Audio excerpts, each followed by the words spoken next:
The Lord bless you, precious heart dwellers. Today's October the 7th, 2015.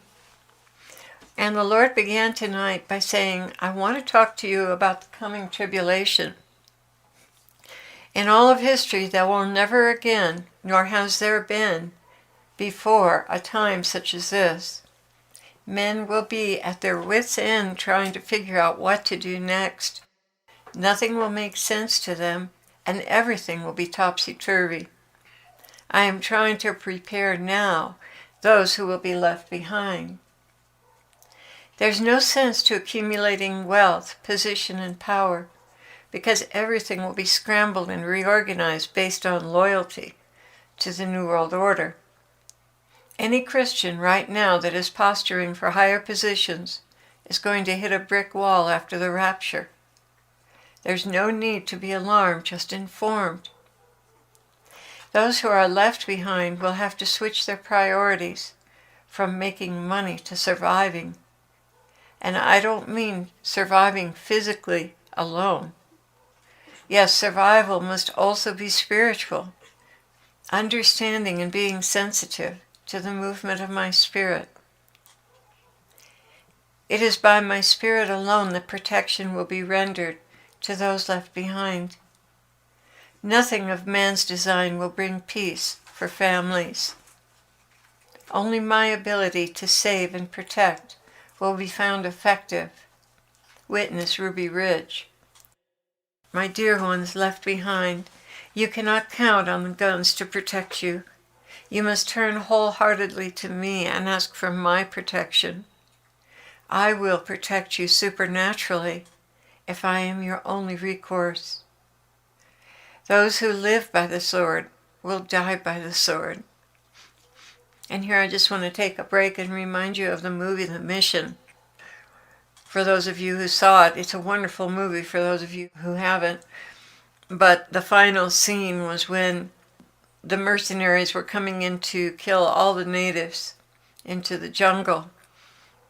And there were two factions there. There were the group of natives that wanted to fight, led by one of the men, one of the Jesuit men. And the other faction was the one that wanted to pray. And I won't tell you what happens at the end, but let's just say that it becomes obvious that the ones who prayed had a better ending than the ones that didn't, and just came against them with guns and so on. Here the Lord continues, but I have prepared an army of men and women to recover this country from the enemy.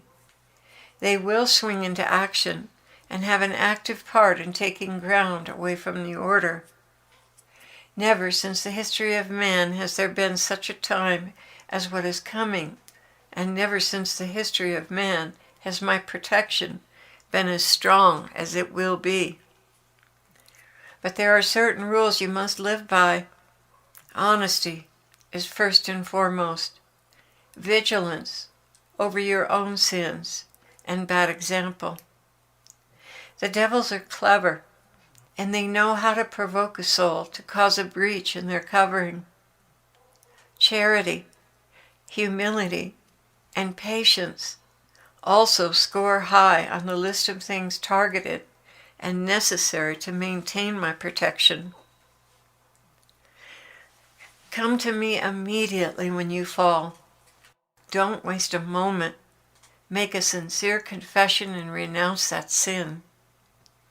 I will then restore your covering and add to it protection and the grace to not repeat those sins. I have already taught you about judging others. The quickest way to lose your covering is to slander, calumniate, or gossip about another. Not only will the enemy use this to divide and conquer, he will use it to make you vulnerable to attack. The more key your position is, the more careful you will have to be about your heart attitude. Never disparage anyone who is sick or weak. Their prayers are essential and extremely important. And we found that to be true in our mission, that the prayers of the elderly and infirm really bring about some amazing results. The Lord continued, your emotions will be your worst enemy. Sleep will be very important because of the stress you are under. It will quickly deplete your clarity of thinking and energy.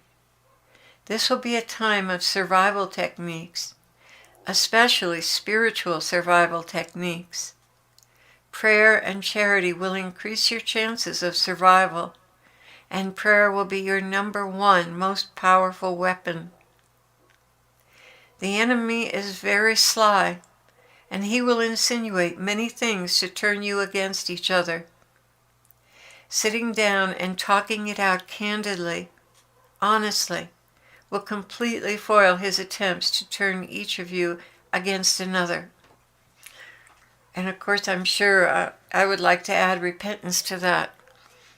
You know, once you figure out whose thinking was right or wrong, that whoever has made a bad choice in their thinking or are falsely accused, repentance is super important there, and to ask forgiveness of the other person. He continues, there will be much need for patience and deferring anger. There is always a reason behind a failure, and it is always a test of virtue for you to bear it with charity and brotherly love. Remember, you will be judged as you judge one another. If you want mercy, you must first met out mercy. You may see yourself as superior in the mix, but I guarantee that will be your downfall. Somehow, beloved, you must cultivate extreme respect for one another.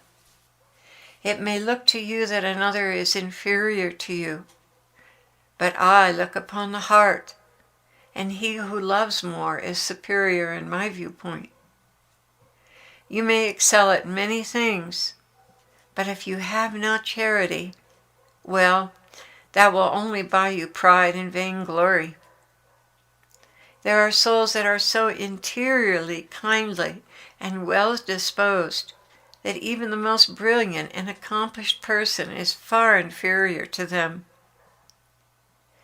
This is no longer the world or worldly affairs you are dealing with. It is strictly spiritual, and our standards in heaven are so far removed from yours they are unrecognizable. Rick Joyner's books bring to the forefront the importance of charity and true spiritual vision. And remember, none of you have absolutely perfect spiritual or scriptural understanding. Each person has a gift to add to the mix. Your task will be to find out and cultivate that gift and incorporate it. This will be a real trial of teamwork and deferential yielding to one another.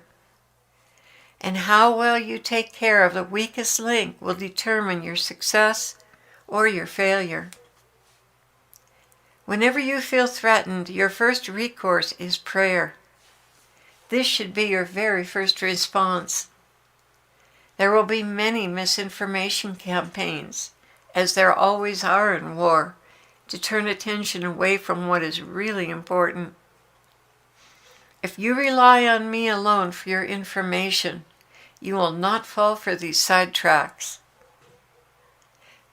There will also be attempts to flush out believers. Be very careful of those who say that they're going to make an alliance with you, but underneath it all, they really want to find out what your agendas are so they can report you. Each person among you has a unique purpose. Try to discover that and nurture it and honor it. Do not, under any circumstances, hinder a soul who is wanting to step forward and serve. Give them something to do, but do not deny them a job. That will seriously backfire on you. To feel needed, wanted, and important is the key to keeping the peace. When all work together synchronistically, all will feel satisfied. When things seem to be falling apart, pray against a spirit of division. This will constantly be the enemy's course of action. I want to say there also Lying spirits are responsible for division. Lying spirits, beguiling spirits, spirits of division, miscommunication, twisting communication, all of that is involved in that dynamic of division. Continuing here, this will constantly be the enemy's course of action. Divide and conquer, or set someone up for failure and conquer. Be ever so supportive when one of you fails. Come to their rescue with warmth, security, and forgiveness. Reacting in anger will only empower the demons to cause dissent and dissatisfaction, which will gnaw away at the hearts of some until there's a strong current of mutiny and division. Never assume that something is good or a good opportunity. Always pray first and find out from me if it is something you should do. Remember the story of the Trojan horse. Everyone thought it was amazing booty from their enemy. But once they pulled it inside the citadel, its true intention became clear as armed soldiers piled out and took the city by surprise. All in all, success can be had through this most difficult of times. But understand, I do not measure success by survival or prowess. My standard is love, and to die for me is gain. Do not fear those who kill the body, but are unable to kill the soul, but rather fear him who is able to destroy both soul and body in hell. Are not 2 sparrows sold for a cent? And yet not one of them will fall to the ground apart from your Father. That's Matthew 10:28.